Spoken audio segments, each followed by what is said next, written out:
বিসমিল্লাহির রহমানির রাহিম। মুসলিম ইবনে আকিল রাদিয়াল্লাহু আনহু কে গ্রেপ্তার করা সকল প্রচেষ্টা যখন ব্যর্থতায় পর্যবসিত হল, কোন ক্রমেই যখন মুসলিম ইবনে আকিলের সন্ধান পাওয়া যাচ্ছিল না, রাগে ক্ষোভে ইবনে জিয়াদের তখন দিশাহারা অবস্থা। ক্ষমতার জোরে সফলতার মুখ দেখার আশা ছেড়ে দিয়ে শেষ প্রচেষ্টা হিসেবে তখন সে কৌশলের আশ্রয় নিতে বাধ্য হল।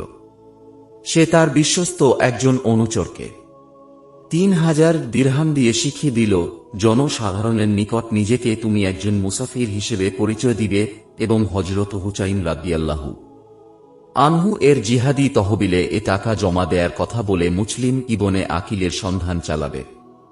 ইবনে জিয়াদের কথা মতো গুপ্তচর তার অনুসন্ধানের কাজ শুরু করে দিল। ২-৩ জন মানুষকে একত্রে আলাপ করতে দেখলেই নিজেকে মুসাফির জাহির করে শিখিয়ে দেয়া কেচ্ছা শোনাতে আরম্ভ করল। এভাবে চলতে থাকল তার তল্লাশি অভিযান। কিন্তু এ নাজুক পরিস্থিতিতে তাকে বিশ্বাস করার মতো এত বড় ঝুঁকি নেয়ার সাহস কারও হল না। প্রতিটি নাগরিকই তাকে এড়িয়ে গেল। মুসলিম ইবনে আকিলের সন্ধান কেউ তাকে দিল না। ইবনে জিয়াদ এ কৌশল ও গুপ্তচর বৃত্তি দ্বারা সফলতার আশা যখন ছেড়েই দিচ্ছিল, অনেক চেষ্টার পরেও সামান্য একটি সূত্র যখন সে খুঁজে পাচ্ছিল না, গুপ্তচর যখন নৈরাশ্যের সাগরে হাবুডুবু খাচ্ছিল, তেমনি সময় অপ্রত্যাশিতভাবেই সে সফলতার আলো দেখতে পেল। সে একদিন কুফার মসজিদে নামাজ আদায়ের পর মুসলিম ইবনে আউসাজা নামক এক সহজ সরল বৃদ্ধের কাছে তার বানোয়াট কাহিনী যখন বড় করুণ আকারে শুনাল। যিনি শাম দেশের একজন বাসিন্দা, আল্লাহ তাআলার হাজারো শুকরিয়া যে তিনি আমার অন্তরে নবীর বংশের মুহব্বত দান করেছেন। কিন্তু হায় আফসোস, জীবনে তাদের কাউকে সচক্ষে দেখার সৌভাগ্য হল না। তাই মনে বড় আশা নিয়ে শাম থেকে এসেছি। শুনেছি মুসলিম ইবনে আকিল নাকি এখানে হযরত হুসাইনের পক্ষ থেকে বায়াত নিচ্ছেন। একান্ত খাহেশ থাকা সত্ত্বেও অনেক তল্লাশি চালানোর পরও আমি আজ পর্যন্ত তাঁর সন্ধান পেলাম না। সন্ধান পেলে তাঁর হাতে বায়াত নিয়ে এ ৩,০০০ দিরহাম হযরত হুসাইনের জেহাদি তহবিলে দান করে নিজেকে ধন্য মনে করতাম। শুনেছি আপনি তাঁর সন্ধান জানেন, তাই বড় আশা নিয়ে আপনার কাছে এসেছি। আপনি দয়া করে আমাকে তাঁর কাছে নিয়ে চলুন। আর যদি আমার ব্যাপারে আশ্বস্ত হতে না পারেন, তবে আপনি নিজে তাঁর পক্ষ থেকে আমার বায়াত গ্রহণ করুন, আর এই ৩,০০০ দিরহাম তাঁর জেহাদি ফান্ডে দিয়ে দিবেন। এতেই আমি নিজেকে ধন্য মনে করব। মুসলিম ইবনে আউসাজা তার এ সুনিপুণ অভিনয় বুঝতে না পেরে বললেন, আপনার সাক্ষাতে আমিও আনন্দ বোধ করছি। ইনশাআল্লাহ আপনার অন্তরের ইচ্ছা অবশ্যই পূরণ হবে। নিশ্চয়ই আল্লাহ তাআলা আপনার দ্বারা নবী বংশের অনেক খেদমত নিবেন। তদুপরি তিনি মনে মনে ভয় পেলেন যে মুসলিম ইবনে আকিলের সাথে আমার সম্পর্কের কথা এ লোক যখন জানে, তবে আরও লোক এ কথা জানার সম্ভাবনা রয়েছে। আর যদি তাই হয় তবে আর উপায় থাকবে না, সর্বনাশ হয়ে যাবে ইত্যাদি আশঙ্কার কারণে তিনি তাকে সেদিনকার মতো মুসলিম ইবনে আকিলের নিকট না নিয়ে তার কাছ থেকে শপথ নিলেন যে এ সংবাদ আর কাউকে জানানো যাবে না, ২ জনের মাঝেই সীমিত রাখতে হবে। এরপর থেকে সে মুসলিম ইবনে আকিলের সাথে সাক্ষাতের প্রত্যাশায় প্রতিনিয়ত তার কাছে যাতায়াত অব্যাহত রাখল। ঘটনাচক্রে হানি ইবনে উরওয়াফ, যার ঘরে হযরত মুসলিম ইবনে আকিল আশ্রয় গ্রহণ করেছিলেন, ভীষণ অসুস্থ হয়ে পড়লেন। কুফার নিয়ম ছিল, প্রভাবশালী বিশিষ্ট কোনো ব্যক্তি অসুস্থ হলে স্বয়ং গভর্নর এসে তার অবস্থা সম্পর্কে খোঁজ খবর নিয়ে যেত। ইবনে জিয়াদ হানির অসুস্থতার সংবাদ শুনে তার বাড়িতে আসল। তখন তার কিছু সাথী পরামর্শ দিল, এমন সুযোগ পেয়ে দূষণকে হাতছাড়া করা কিছুতেই ঠিক হবে না। এখানেই তাকে হত্যা করা না হলে আর হয়তো সুযোগ আসবে না। কিন্তু হানি ইবনে উরওয়াহের মানবতা বোধ ছিল অনেক উঁচু মানের। তিনি বললেন, ইবনে জিয়াদ এখন আমার মেহমানের সাথে আমি অন্তত এ ধরনের জঘন্য আচরণ করতে পারব না।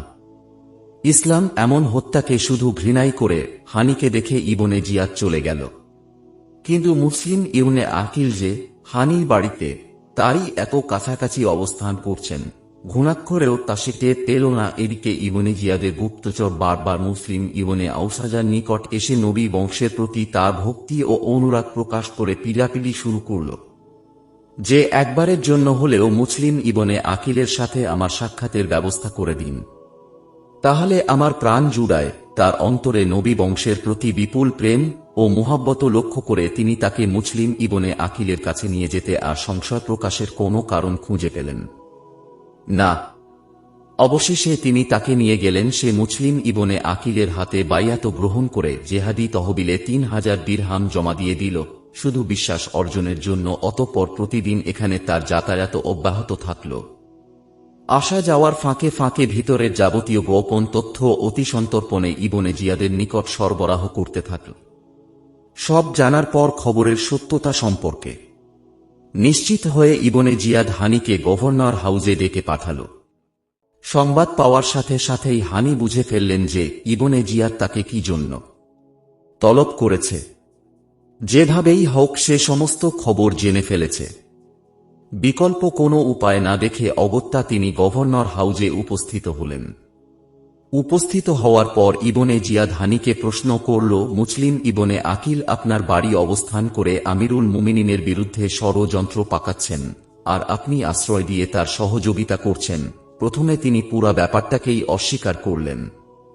অনেক চাপাচাপির পরও যখন তিনি কোনো ক্রমেই স্বীকার করলেন না, ইবনে জিয়াদ তখন সেই গুপ্তচরকে হাজির করলে সে সবার সামনে ঘটনার পুরা বিবরণ তুলে ধরল। তখন আর হানির পক্ষে অস্বীকার করার কোনো উপায় থাকল না। তিনি বললেন, মুসলিম ইবনে আকিলকে আমি আমার বাড়িতে দাওয়াত দিয়ে আনিনি, আর তার কর্মতৎপরতা সম্পর্কেও আমি ছিলাম সম্পূর্ণ অজ্ঞ। হঠাৎ একদিন তিনি আমার বাড়ি এসে আশ্রয় প্রার্থনা করলেন। একজন মেহমানের অনুরোধ আমি উপেক্ষা করতে পারিনি, আর মেহমান হিসাবে তার নিরাপত্তার সমস্ত দিক আমাকেই বিবেচনার সাথে সামলাতে হয়েছে। একান্ত অপারগ হয়েই আমি তাকে বাড়িতে আশ্রয় দিয়েছি। তবে কথা দিচ্ছি, আপনি যদি বলেন এখান থেকে গিয়ে আমি তাকে বাড়ি থেকে বের করে দেব। ইবনে জিয়াদ বলল, এ হয় না, তাকে আমার হাতে তুলে দিন। হানি বলল, মেহমানকে মৃত্যুর মুখে ঠেলে দেয়ার মতো জঘন্য কাজ আমার দ্বারা সম্ভব হবে না। হানির এ ব্যবহারে ইবনে জিয়াদ খুবই ক্ষুব্ধ হল। উপস্থিত লোকদের মাঝে এক ব্যক্তি হানিকে পৃথকভাবে অনেক বুঝানোর চেষ্টা করল যে এ পরিস্থিতিতে মুসলিম ইবনে আকিলকে ইবনে জিয়াদের হাতে সোপর্দ না করলে তোমার মৃত্যুকেও ঠেকিয়ে রাখতে পারবে না। নিজের জীবনকে অনিবার্য মৃত্যুর মুখে ঠেলে না দিয়ে তুমি বরং ইবনে জিয়াদের কথা শুনো। মুসলিম ইবনে আকিলকে তার হাতে তুলে দাও। হানি বললেন, নিজের মেহমানকে দুশমনের হাতে তুলে দেওয়ার চেয়ে লজ্জার কথা আর কি হতে পারে আল্লাহর শপথ। এ ব্যাপারে যদি একজন লোকও আমার পাশে দাঁড়িয়ে সহযোগিতার আশ্বাস না দেয়, তবুও আমি মেহমানকে দুশমনের হাতে তুলে দিব না, জীবন থাকতে না। একথা শুনে ইবনে জিয়াদ আর স্থির থাকতে পারল না। সাথীদের নিয়ে সে চড়াও হল হানির উপর। আঘাতে আঘাতে তাকে রক্তাক্ত করে ফেলল। এক পর্যায়ে হানির নাক মুখ দিয়ে রক্ত গড়াতে লাগল। কিন্তু শুধু এতেই ইবনে জিয়াদের রাগ ঠান্ডা হল না। উপরন্তু সে হানিকে এই বলে হুমকি প্রদর্শন করল, এই মুহূর্তে তুমি যদি মুসলিমকে আমার হাতে তুলে না দাও, তবে তোমার মৃত্যু অনিবার্য। হানি বললেন, আমার হত্যার পরিণামকে এত সহজভাবে নিও না। জেনে রেখো, আমাকে হত্যা করলে তোমার গভর্নর হাউজে রক্তের স্রোত বয়ে যাবে। হানির এই উত্তরে ইবনে জিয়াদের ক্রোধ আরও চরমে উঠল। ক্রোধে উন্মাদ হয়ে সে হানির উপর অত্যাচারের মাত্রা আরও তীব্রতর করল। এদিকে কুফা নগরীতে এ সংবাদ ছড়িয়ে পড়ল যে হানিকে হত্যা করা হয়েছে। মোজাহাজ গোত্র যখন এ সংবাদ শুনল, তখন তারা গোত্রের যুবকদের নিয়ে গভর্নর হাউজ ঘেরাও করে ফেলল। ইবনে জিয়াদ পরিস্থিতি নিয়ন্ত্রণে আনার জন্য কুফার বিচারপতিকে ডেকে এ কথা বলে দিল যে, আপনি জনতার সামনে গিয়ে বলুন যে হানি গভর্নর হাউজে সহিহ সালামতেই আছে, তার কোনো ক্ষতি হয়নি। বিচারপতি যেন অন্য কোনো কথা বলতে না পারে, তাই তার সাথে এ কথা লোক দিয়ে দিল। ইবনে জিয়াদের নির্দেশ অনুযায়ী তিনি তাদের এ কথা জানিয়ে দিলেন। বিচারপতির কথা শুনে জনতা শান্ত হল এবং নিশ্চিন্ত মনে নিজ নিজ গৃহে প্রত্যাবর্তন করল। হানি ইবনে উরওয়াহ হত্যা এবং মুজাহাজ গোত্রের ইবনে জিয়াদের গভর্নর হাউস ঘেরাও এর সংবাদ যখন মুসলিম ইবনে আকিলের নিকট পৌঁছাল, তখন তিনি ইবনে জিয়াদের বিরুদ্ধে মোকাবিলা করার ইচ্ছা প্রকাশ করলেন। অল্প সময়ের মধ্যে 4000 লোক অস্ত্র হাতে প্রস্তুত হয়ে গেল এবং ক্রমেই তার সংখ্যা শুধু বৃদ্ধিই পেতে থাকল। মুসলিম ইবনে আকিল এই বিরাট বাহিনী নিয়ে গভর্নর হাউসের দিকে অগ্রসর হতে লাগলেন। ইবনে জিয়াদ কোনো উপায়ান্তর না দেখে গভর্নর হাউসের সকল দরজা বন্ধ করে দিল। মুসলিম ইবনে আকিল তাঁর বাহিনী নিয়ে গভর্নর হাউস ঘেরাও করে ফেললেন। গভর্নর হাউসের আশপাশের মসজিদ এবং বাজারগুলো লোকে লোকারণ্য হয়ে গেল। সন্ধ্যা পর্যন্ত এর সংখ্যা বৃদ্ধি পেয়ে পরিস্থিতি ভয়াবহ আকার ধারণ করল। এ সময় গভর্নর হাউজে মাত্র 30 জন সাধারণ সৈনিক এবং কতিপয় গোত্রের 20 জন শীর্ষস্থানীয় প্রভাবশালী ব্যক্তি ছাড়া আর কেউ ছিল না। পরিস্থিতি নিয়ন্ত্রণের বাহিরে চলে যাচ্ছে দেখে ইবনে জিয়াদ কিছু প্রভাবশালী ব্যক্তিকে এ বিদ্রোহ দমন করার জন্য মনোনয়ন করল। বিদ্রোহী গোত্রসমূহের লোকদের উপর যাদের প্রভাব রয়েছে, যাদের কথায় তারা উঠে বসে, ইবনে জিয়াদ তাদেরকে উদ্দেশ্য করে বলল, আপনারা প্রত্যেকে নিজ নিজ গোত্রের লোকদের টাকা পয়সা, ক্ষমতার লোভ অথবা ভয়ভীতি প্রদর্শনের মাধ্যমে যাকে যেভাবে সম্ভব মুসলিম ইবনে আকিলের দল থেকে পৃথক করে দিন। ইবনে জিয়াদের নির্দেশ মোতাবেক তারা অত্যন্ত নিপুণতার সাথে এ ষড়যন্ত্র আঞ্জাম দিতে অগ্রসর হল। বিভিন্ন গোত্রের লোকজন তাদের নেতৃবৃন্দের প্রবঞ্চনায় জড়িয়ে পড়ে আস্তে আস্তে ছত্রভঙ্গ হতে শুরু করল। মহিলারা ঘটনাস্থলে উপস্থিত হয়ে যার যার আত্মীয় স্বজনদের ফিরিয়ে নিতে লাগল। এভাবে যেতে যেতে শেষ পর্যন্ত মুসলিম ইবনে আকিলের সাথে মাত্র 30 জন লোক অবশিষ্ট রইল। পরিস্থিতির নাজুকতা অনুধাবন করে মুসলিম ইবনে আকিল খুব মর্মাহত মন নিয়ে স্থান পরিবর্তন করে অবশিষ্ট 30 জনের কাফেলা নিয়েই কিন্দা নামক ফটকের দিকে অগ্রসর হলেন। কিন্তু সেখানে পৌঁছে তাকিয়ে দেখলেন যে তিনি একাই শুধু রয়েছেন। আর একটি প্রাণীও তাঁর সাথে নেই। অবস্থা ব্যক্তিক দেখে ভারাক্রান্ত হৃদয়ে সহায় সম্বলহীন অবস্থায় তিনি একটি আশ্রয়ের খোঁজে কুফার অলিতে গলিতে ছুটাছুটি করতে লাগলেন। অবশেষে কিন্দার জাওয়াহ নামক এক বৃদ্ধা মহিলার বাড়িতে এসে উপস্থিত হলেন। বিলাল নামে বৃদ্ধার এক যুবক ছেলে ওই বিক্ষোভে অংশগ্রহণ করেছিল। ছেলের অপেক্ষাতেই সে বারান্দায় বসেছিল। মুসলিম ইবনে আকিল এ বাড়িতে প্রবেশ করে বৃদ্ধার নিকট তৃষ্ণা নিবারণের জন্য পানি চাইলেন। মহিলাটি ঘরের ভিতর থেকে এক গ্লাস পানি এনে দিল। পানি পান করে তিনি ওখানেই বসে থাকলেন। তাকে না উঠতে রেখে মহিলাটি বলল, পানি চেয়েছেন, দিয়েছি, এখন নিজের বাড়ি যান। মুসলিম তার কথার কোনো উত্তর দিলেন না। এভাবে পরপর 3 বার মহিলাটি একই প্রশ্ন করেও যখন কোনো উত্তর পেল না, তখন সে কঠোর ভাষায় বলল, আপনি এখন এই মুহূর্তে আমার বাড়ি থেকে বেরিয়ে যান। এখন আর নিশ্চুপ থাকা মুসলিম ইবনে আকিল সমীচীন মনে করলেন না। অত্যন্ত হৃদয়স্পর্শী ভাষায় তিনি বললেন, মা, এই নগরীতে না আমার কোনো ঘর বাড়ি আছে, না আছে কোনো আত্মীয় স্বজন। আমার নাম মুসলিম ইবনে আকিল। আপনি কি আমাকে আপনার ঘরে একটু আশ্রয় দিতে পারেন? কুফাবাসী আমার সাথে বিশ্বাস ভঙ্গ করেছে। মুসলিমের এই করুণ অবস্থা দর্শনে মহিলাটির হৃদয় নরম হয়ে গেল। সে মুসলিমকে নিজের ঘরে আশ্রয় দিল এবং রাতের খানা এনে তার সামনে হাজির করল। কিন্তু তিনি এক লোকমাও মুখে দিতে পারলেন না। এমন সময় বৃদ্ধার ছেলে বিলাল বাড়ি আসল। মাকে বারবার ঘরের ভিতর যেতে দেখে বিলাল প্রশ্ন করল, কিন্তু ছেলের পীড়াপিড়িতে শেষ পর্যন্ত এই শর্তের উপর বলতে বাধ্য হল যে সে এই সংবাদ কাউকে জানাতে পারবে না।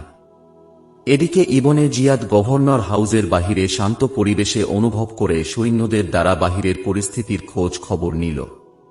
সৈন্যরা তাকে জানাল পরিস্থিতি একেবারে শান্ত। তখন সে গভর্নর হাউস থেকে বের হয়ে এসে মসজিদের মিম্বারে আরোহণ করল এবং তার আপন লোকদের খুব কাছাকাছি বসিয়ে সকলকে মসজিদে একত্রিত হওয়ার জন্য নির্দেশ জারি করল। কিছুক্ষণের ভিতর লোকে আবার মসজিদ পরিপূর্ণ হয়ে গেল। ইবনে জিয়াদ তাদের উদ্দেশ্যে ভাষণে বলল, নির্বোধ বোকা আকিল, সে শুধু সমস্যায় সৃষ্টি করতে পারে। তোমরা সকলেই দেখেছ যে সে পরিস্থিতি ঘোলাটে করার চেষ্টা করেছে। এখনো হয়তো সে সেই চেষ্টাতেই সময় নষ্ট করছে। আমি ঘোষণা করছি, তাকে যার বাড়িতে পাওয়া যাবে তার কপালে দৃষ্টান্তমূলক শাস্তি লেখা আছে। অপরদিকে যে পারবে তাকে আমার হাতে তুলে দিতে, তার জন্য অপেক্ষা করছে অভাবনীয় পুরস্কার। আমি আশা করব তোমরা পুরস্কার হাসিলের জন্যই চেষ্টা করবে। তবে পৈতৃক যান খোয়ানোর বাসনা যদি কারো হয় সে ভিন্ন কথা। অপরদিকে ইবনে জিয়াদ তার সেনাবাহিনী প্রধানের উপর নির্দেশ জারি করল যে শহরের প্রতিটি গলির মুখে সৈন্যদের কঠোর পাহারার ব্যবস্থা করো। শহরের একটি প্রাণীও যেন বাহিরে যেতে না পারে এবং প্রত্যেকের বাড়ি ঘর তন্ন তন্ন করে তল্লাশি চালাও।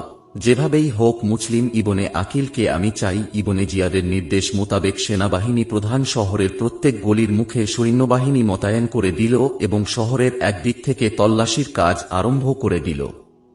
বৃদ্ধার ছেলে বিলাল চিন্তা করল যে মুসলিমের খোঁজে সরকারি লোক শেষ পর্যন্ত আমাদের ঘরে আসবেই। অনিবার্য কারণেই তখন তিনি ধরা পড়ে যাবেন। সেই সাথে তাকে আশ্রয় দেয়ার অপরাধে আমাদের জান নিয়ে টানাটানি পড়ে যাবে। অন্যদিকে তাঁর সন্ধান ইবনে জিয়াদকে জানাতে পারলে বড় ধরনের কোনো পুরস্কার পাওয়ার সম্ভাবনা রয়েছে। তাই সে মায়ের অজান্তেই আব্দুর রহমান ইবনে মুহাম্মদ ইবনে আসাজকে মুসলিম ইবনে আকিলের অবস্থান জানিয়ে দিল। আর আব্দুর রহমান তার পিতার মাধ্যমে ইবনে জিয়াদ পর্যন্ত এ খবর পৌঁছে দিল। ইবনে জিয়াদ তখনই মুহাম্মদ ইবনে আসাছের নেতৃত্বে ৭০ জনের একটি সেনা দল পাঠিয়ে দিল বৃদ্ধার বাড়ি অভিমুখে। অস্ত্রশস্ত্রে সুসজ্জিত ৭০ জনের এ বাহিনীটি অতর্কিতে অস্ত্রহীন ক্ষুধাকাতর সিহায় মুসলিমের উপর হামলা করে বসল। এতদসত্ত্বেও মুসলিম তাদের হাতে আত্মসমর্পণ না করে ইমানি শক্তির জোরে বীর বিক্রমে তরবারি চালাতে চালাতে সামনের দিকে অগ্রসর হতে লাগলেন। একাই তাদের ঘরের দরজা থেকে বাহিরে হটিয়ে দিতে সক্ষম হলেন। তরবারির আঘাতে অনেককে ক্ষত বিক্ষত করে আহত করে দিলেন। অবস্থা ব্যক্তিক দেখে তারা ঘরের ছাদের উপর উঠে মুসলিমকে লক্ষ্য করে পাথর ছুঁড়তে লাগল এবং ঘরে আগুন ধরিয়ে দিল। তবুও মুসলিম ইবনে আকিল তাদের সকল পরিকল্পনা ধূলিসাৎ করে দিয়ে মোকাবিলা করে যাচ্ছিলেন। এমন সময় মুহাম্মদ ইবনে আসাজ মুসলিমের নিকটবর্তী হয়ে বলল, হে আল্লাহর বান্দা, আমি আপনার জীবনের নিরাপত্তা ঘোষণা করছি। অযথা আপনি আপনার মূল্যবান জীবনকে মৃত্যুর মুখে ঠেলে দিবেন না। আমি আপনার নিকট অঙ্গীকার করছি, আপনাকে কেউ হত্যা করবে না। আপনি আমার নিকট আত্মসমর্পণ করুন। ৭০ জনের সাথে একাই মোকাবিলা করে মুসলিম ইবনে আকিল আহত ও পরিশ্রান্ত হয়ে গিয়েছিলেন। তিনি একটি দেয়ালে পিঠ ঠেকিয়ে মাটির উপর বসে গেলেন এবং তাদের কথার উপর বিশ্বাস করে আত্মসমর্পণ করলেন।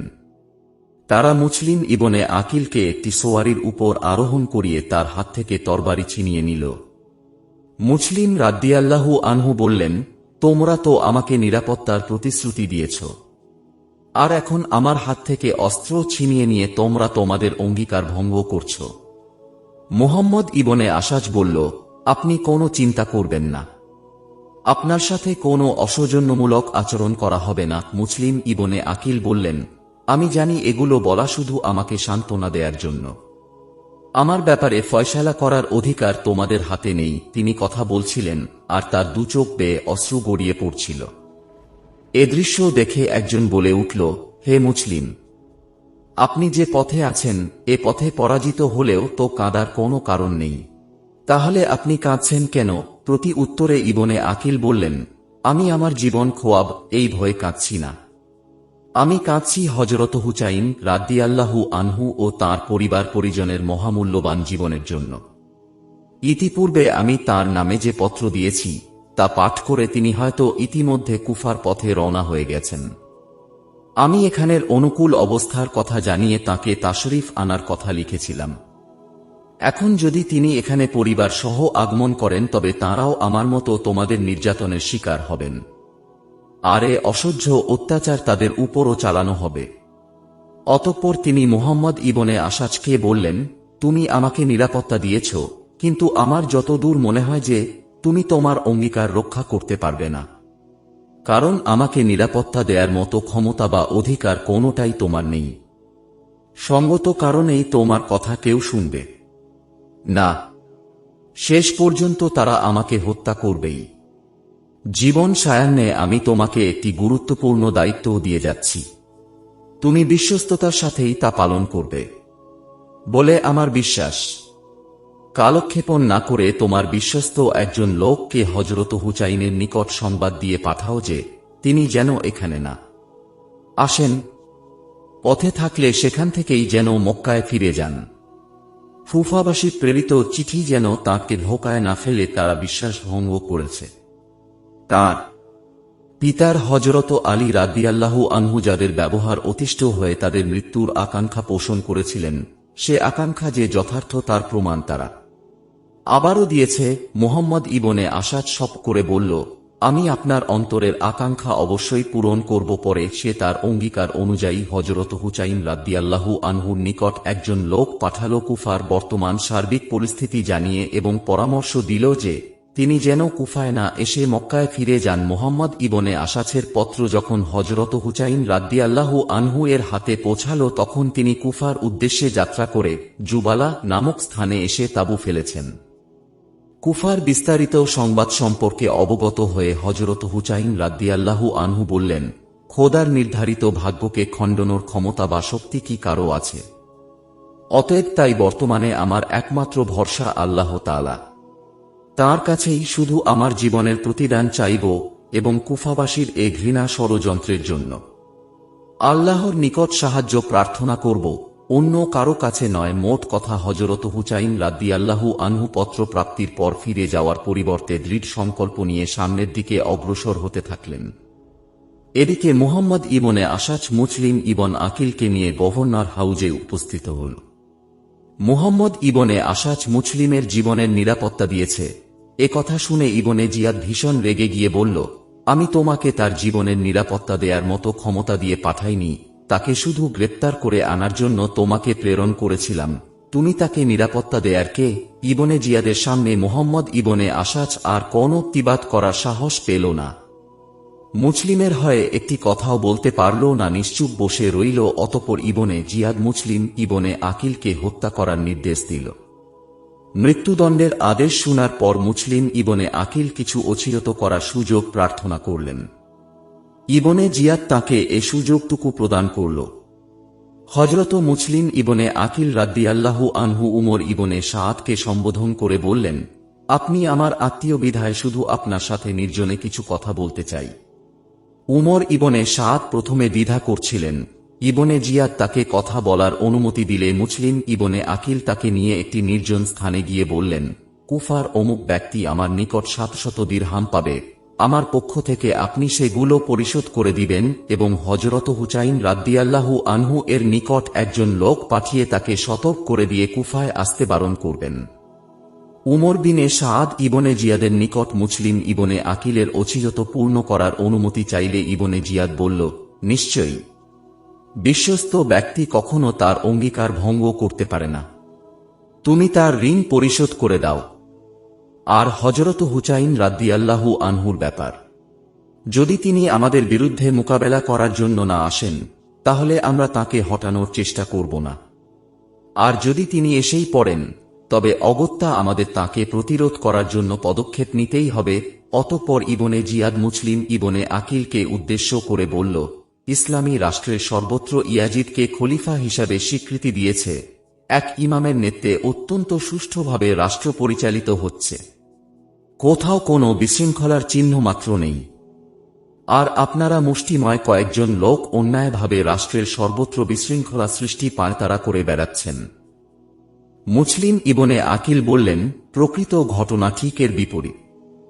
স্বীকৃত কোন পন্থায় ইয়াজিদ খলিফার মসনদে বসেনি, তদুপরি আমরা তার মাঝে খেলাফত চালানোর মতো যোগ্যতার অনুপস্থিতি লক্ষ্য করছি।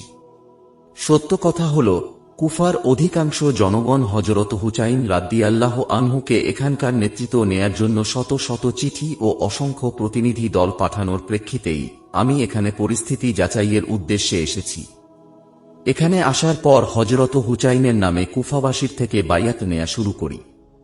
মুসলিম ইবনে আকিলের কথায় ইবনে জিয়াদের রাগ চরমে পৌঁছে গেল এবং মুসলিমের মাথা দেহ থেকে পৃথক করে গভর্নর হাউজের ছাদ থেকে নিচে নিক্ষেপ করার নির্দেশ দিল।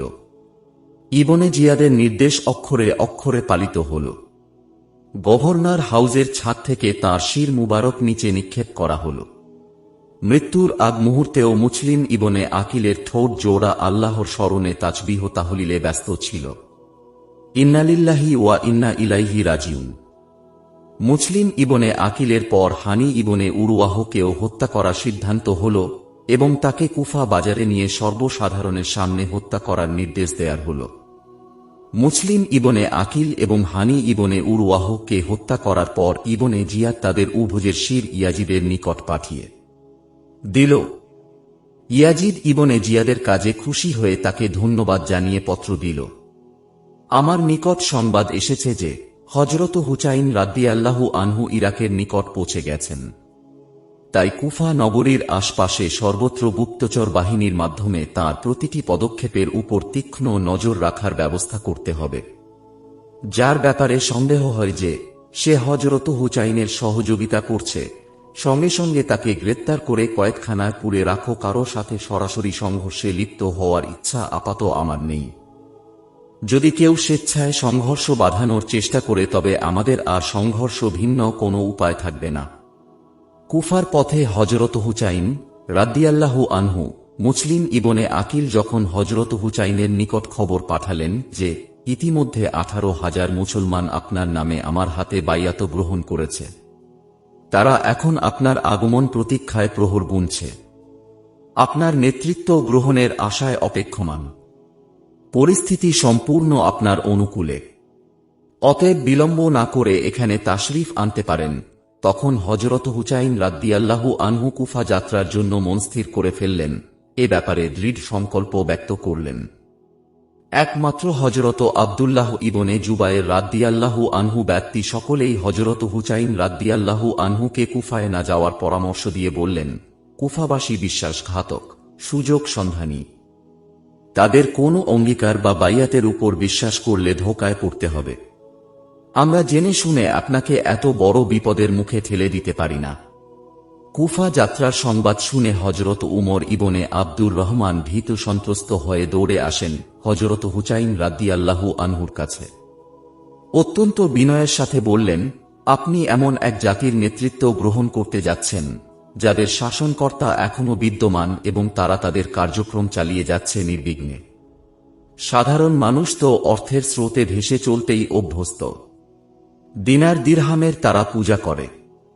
আমার আশঙ্কা হচ্ছে যারা আপনার নেতৃত্ব গ্রহণের আশায় অপেক্ষা করছে তারাই আবার আপনার বিরুদ্ধে অস্ত্র না ধরে। তাদের অন্তরে আপনার ভালোবাসা আছে সত্য, তদুপরি যুদ্ধের ময়দানে প্রকাশ্যে ইয়াজিদের বিরোধিতা করার মতো সাহস তাদের থাকবে না। আজ যারা আপনার অনুকূলে কথা বলছে আগামীকাল হয়তো তারাই আবার আপনার বিরোধিতায় ময়দানে ঝাঁপিয়ে পড়বে। তাই আপনার কাছে সুবিনীত আবদার, এই পরিস্থিতিতে আপনি কুফায় না গিয়ে মক্কাতেই অবস্থান করুন। হযরত আব্দুল্লাহ ইবনে আব্বাস রাদিয়াল্লাহু আনহু এ সংবাদ শুনে অস্থির হয়ে ছুটে এসে বললেন, শুনলাম আপনি কুফায় যাচ্ছেন, সত্যি কি তাই? উত্তরে হযরত হুসাইন রাদিয়াল্লাহু আনহু বললেন, আপনি ঠিকই শুনেছেন, আজ বা আগামীকালের মধ্যে আমি কুফার পথে যাত্রা করব স্থির করেছি। আব্দুল্লাহ ইবনে আব্বাস রাদিয়াল্লাহু আনহু বললেন, আল্লাহর শপথ, আপনি একটু ভেবে দেখুন, যাদের নেতৃত্ব আপনি গ্রহণ করতে যাচ্ছেন তারা কি ক্ষমতাসীন গভর্নরকে হটিয়ে শহরে নিজেদের পূর্ণ নিয়ন্ত্রণ প্রতিষ্ঠা করতে পেরেছে? পারেনি। পেরেছে কি তারা শত্রু শক্তিকে পরাস্ত করে তাদের শহর থেকে বের করে দিতে? তাও পারেনি। সেখানে এখনও ইয়াজিদের মনোনীত গভর্নরই শাসন কার্য পরিচালনা করছে। শহর এখনও আপনার শত্রুদের পূর্ণ নিয়ন্ত্রণে রয়েছে। এমন অবস্থায় আপনার কুফায় গমন নিজেকে ধ্বংসের মুখে ঠেলে দেয়ারই নামান্তর হবে। আমার ভীষণ ভয় হচ্ছে কুফাবাসী শেষ পর্যন্ত আপনাকে ধোঁকা দিতে পারে। শত্রুপক্ষের শক্তির পাল্লা ভারী দেখলে তারা আপনার বিরুদ্ধে অস্ত্র হাতে নিতে দ্বিধা করবে না। হযরত হুসাইন রাদিয়াল্লাহু আনহু বললেন, ঠিক আছে, আমি ইস্তিখারা করে দেখব, তারপর যা ভালো মনে হয় তাই করব। দ্বিতীয় দিন হযরত হুসাইন রাদিয়াল্লাহু আনহু কুফা অভিমুখে যাত্রা করলে পুনরায় হযরত আব্দুল্লাহ ইবনে আব্বাস রাদিয়াল্লাহু আনহু ছুটে এসে বললেন, ভ্রাতা, আমি নীরব থাকতেই চেয়েছিলাম কিন্তু আপনাকে অনিবার্য মৃত্যুর পথে অগ্রসর হতে দেখে স্থির থাকা আমার পক্ষে সম্ভব হল না। ইরাকবাসী কথার মর্যাদা দিতে জানে না। বিশ্বাস ভঙ্গ করায় তারা অভ্যস্ত। তাদের আহ্বানে সাড়া দিয়ে আপনার সেখানে যাওয়াটা ঠিক হচ্ছে না, আপনি মক্কাতেই অবস্থান করুন। এখানে আপনার চেয়ে সম্মানী ও মর্যাদার অধিকারী আর কে আছে?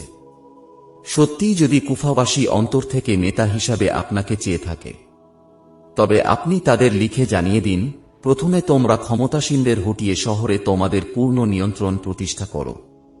তারপর আমাকে জানাও, আমি আসব। আর একান্তই যদি মক্কা ছেড়ে চলে যেতে চান, তবে কুফায় না গিয়ে ইয়ামানে চলে যান।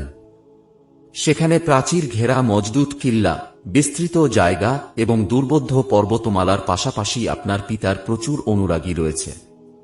সেখানে শত্রুদের নাগলের বাইরে থেকে যোগাযোগ মাধ্যমে স্বাধীনভাবে আপনি সত্য প্রচারে নিজেকে নিয়োজিত রাখতে পারবেন।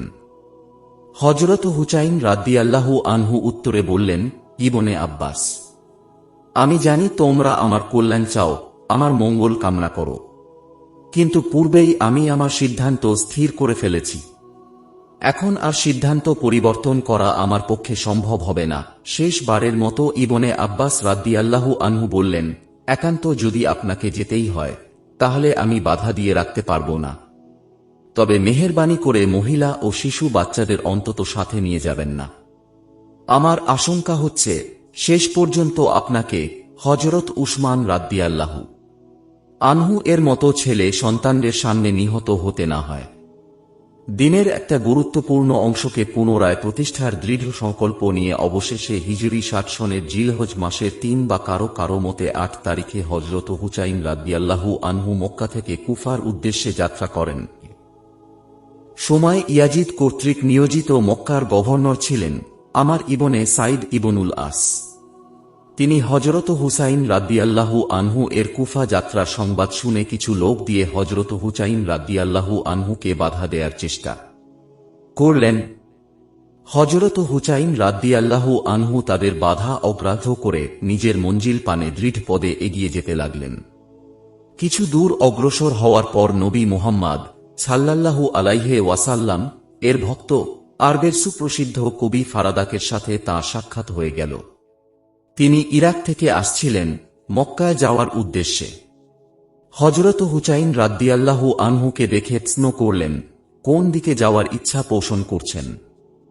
হযরত হুসাইন রাদিয়াল্লাহু আনহু তাকে পাল্টা প্রশ্ন করলেন, কুফাবাসীর অবস্থা কেমন দেখে আসলেন? উত্তরে তিনি তার কাব্যের ভাষায় বললেন, আপনি এমন লোককে জিজ্ঞেস করেছেন যে প্রকৃত ঘটনা সম্পর্কে সম্পূর্ণ অবগত। কুফাবাসীর ভালোবাসার জগতে আপনি সম্রাট হয়ে আছেন, কিন্তু তাদের তরবারি বনি উমাইয়াদের পক্ষেই খাপমুক্ত হয়েছে। মানুষের ভাগ্যের নির্ধারণ হয় উপর থেকে, তা কেউ খণ্ডাতে পারে না। মহাপরাক্রমশালী আল্লাহ তাআলাই সর্বময় ক্ষমতার অধিকারী। তার কথা শুনে হযরত হুসাইন রাদিয়াল্লাহু আনহু বললেন, তুমি সত্যই বলেছ, মহাপরাক্রমশালী আল্লাহ তাআলাই সকল ক্ষমতার আধার। তাঁর ইচ্ছাতেই সবকিছু হয়ে থাকে। তিনি যখন যা খুশি নির্দেশ প্রদান করে থাকেন। অতএব ভাগ্য যদি আমার অনুকূলে লেখা হয়ে থাকে, তো আল্লাহর রহমতে, আর তাকদীরের ফয়সালা যদি আমার প্রতিকূলে হয়ে থাকে, তবে আল্লাহ তাআলা নিশ্চয় তার পরিণাম আমাকে দিবেন। এ কথা বলে তিনি সামনের দিকে অগ্রসর হতে লাগলেন। হযরত হুসাইন রাদিয়াল্লাহু আনহু এর কুফা যাত্রা সম্পর্কে সংবাদ শোনামাত্র হযরত আব্দুল্লাহ ইবনে জাফর রাদিয়াল্লাহু আনহু একটি চিঠি লিখে নিজের ছেলের মাধ্যমে হযরত হুসাইন রাদিয়াল্লাহু আনহুর নিকট প্রেরণ করলেন। পত্রের বিষয়বস্তু ছিল, আমি আপনাকে আল্লাহর দোহাই দিয়ে অনুরোধ জানাচ্ছি, আমার এই পত্র প্রাপ্তির সাথে সাথে আপনি মক্কায় ফিরে আসুন। আপনার মঙ্গল কামনা করি বলেই আমি এই পরামর্শ দিচ্ছি। জেনে শুনে আপনি পরিবার পরিজন সহ নিশ্চিত ধ্বংসের দিকে এগিয়ে যাচ্ছেন। খোদা না করুন, আপনার তিরোধানের পর পৃথিবী আঁধারে ডুবে যাবে। বর্তমানে একমাত্র আপনিই আমাদের দিশারি, আমাদের পথ প্রদর্শক ও আমাদের গর্ব। আপনাকে অবশ্যই এ ব্যাপারে খুব ভেবেচিন্তে স্থির মস্তিষ্কে সিদ্ধান্ত নিতে হবে। এখনো সময় আছে, বিষয়টি আপনি পুনরায় বিবেচনা করে দেখুন। খুব স্বল্প সময়ের মাঝেই আমি আপনার সাথে সাক্ষাৎ করতে আসছি, এদিকে তিনি মক্কার গভর্নর আমর ইবনে সাইদ ইবনুল আসের নিকট গিয়ে বললেন, আপনি হযরত হুসাইন রাদিয়াল্লাহু আনহু এর নামে একটি লিখিত নিরাপত্তানামা পাঠিয়ে দিন এবং তাতে এ কথাও উল্লেখ করবেন যে আপনি পুনরায় মক্কায় ফিরে আসলে আপনার সাথে আগের মতোই নম্র ও ভদ্রসুলভ ব্যবহার করা হবে। মক্কার গভর্নর হযরত আব্দুল্লাহ ইবনে জাফর রাদিয়াল্লাহু আনহু এর পরামর্শ অনুযায়ী নিরাপত্তানামা লিখে দিলেন এবং হযরত হুসাইন রাদিয়াল্লাহু আনহুকে ফিরিয়ে আনার জন্য নিজের ভাই ইয়াহিয়া ইবনে সাইদকেও পাঠিয়ে দিলেন। পথে তারা হযরত হুসাইন রাদিয়াল্লাহু আনহুর সাথে মিলিত হয়ে গভর্নরের পত্র দেখিয়ে তাঁকে মক্কায় ফিরিয়ে আনার জন্য আপ্রাণ চেষ্টা চালালেন। বহু পীড়াপিড়ির পর হযরত হুসাইন রাদিয়াল্লাহু আনহু তাদেরকে নিজের সিদ্ধান্তে অটল থাকার কারণ বর্ণনা করতে গিয়ে বললেন, আমি নানা জানকে স্বপ্নে দেখেছি। স্বপ্নে তিনি আমাকে একটি নির্দেশ দিয়েছেন। শুধুমাত্র নানা জানের ওই নির্দেশটি পালন করার জন্যই আমি সেখানে যাচ্ছি। আর এই নির্দেশ পালন করতে গিয়ে আমার উপর যত ঝড় ঝাপটাই আসুক, আমি তা বরদাস্ত করে যাব। তারা প্রশ্ন করলেন, স্বপ্নের ওই নির্দেশটি কি আমরা জানতে পারি? উত্তরে হযরত হুসাইন রাদিয়াল্লাহু আনহু বললেন, এ পর্যন্ত আমি সে স্বপ্নের কথা কাউকে বলিনি। ভবিষ্যতেও কাউকে বলার ইচ্ছা আমার নেই এবং আল্লাহর কাছে ফিরে যাবার আগে কাউকে আমি স্বপ্নের সে নির্দেশটি বলবো না।